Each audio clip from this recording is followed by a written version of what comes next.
Hello, everyone. Welcome to another episode of Aaron's Book Club. It seems as though Ishmael and I have a book review to do with you today. Dude, you gotta get out of the way. There you go. So, this one is kind of special because it's different than what I would ever really do.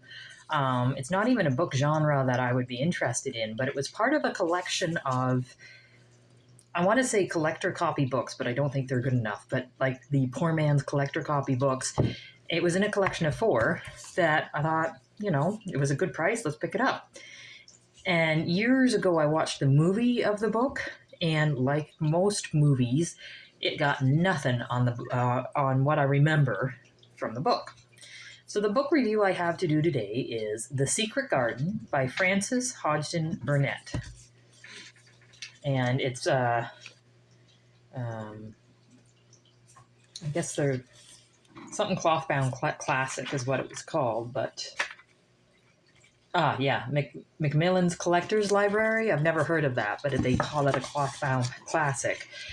Basically, I want to get into more classic books because I think we can learn a lot from them, especially since our past and their past are very different, and we should see that perspective. But if you'll notice, it's a beautiful cover, and again, I remember very little of the movie, but I don't remember it being this good. The characters are very nuanced, and it's about a girl. It actually starts pretty sad, about a bit of a spoiled, rotten girl in, I think, India, who has servants and everything else, but because her mother never wanted children, she's just letting the servants take care of the child, and the child doesn't know her mother and has been catered to her whole life, and so she's never been told no. But nobody likes her because she's a spoiled, rotten brat. So what happens is the entire household dies of, I think, typhoid? The entire household.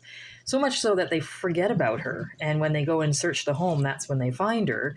And she is taken in by a relative, I think, in England,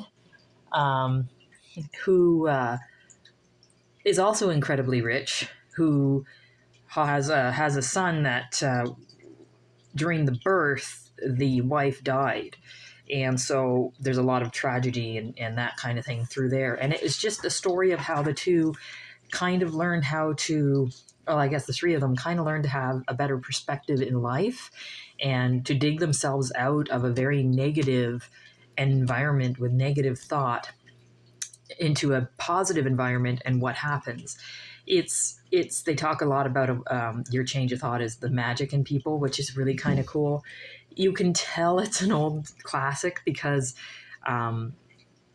the racism is there and women being treated less of people is there, which is strange because the main character is a female, but she's a child, so I guess they're treated differently. But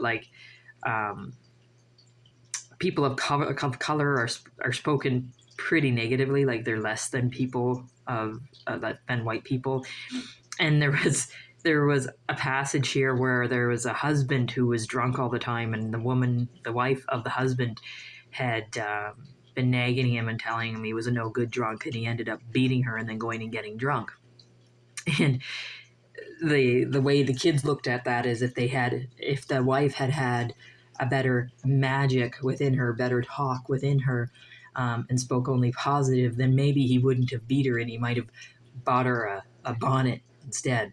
So but again, that was the perspective of the day, right? Like that was the way people thought back then. You as a woman are merely to be producing other children. Like that is all you're used for. And a lot of religion went into this book, but it's done poorly. It's thrown into the book at the end so it can steal all the thunder of the magic. I don't know.